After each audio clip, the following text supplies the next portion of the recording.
Hi, my name is Reagan Jackson, and this is my story. The first time I ever planted a tree was in Guatemala. I was there on a trip with 42 young people from Seattle as a study abroad leader through Global Visionaries.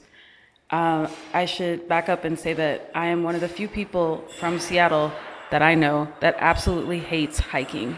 Like, I hate it. I think it's deplorable. I think it's not something that people should do. Walking up a big hill, ugh. And yet, somehow, I was in charge of the reforestation team. And so it was my job to lead a group of young people up into the Guatemalan mountains to have this experience.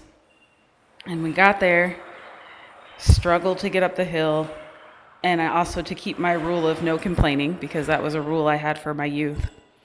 And I looked all around, and there's just nothing but trees in every direction, and it smelled beautiful, like this rich, dark black earth.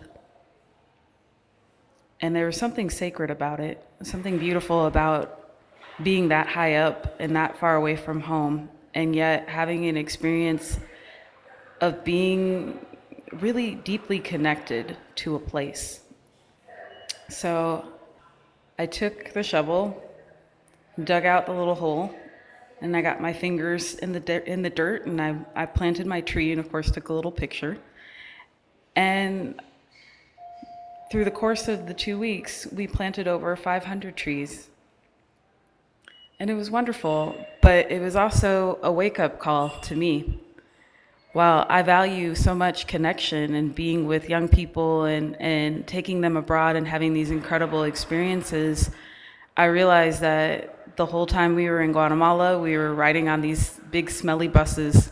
And, for 42 of us to fly out of the country, that's tons and tons of jet fuel. So even though we were definitely doing something to help the environment, we were also causing it a disservice in the way that our carbon footprint took up such a big toll. And that's something I had never thought about before.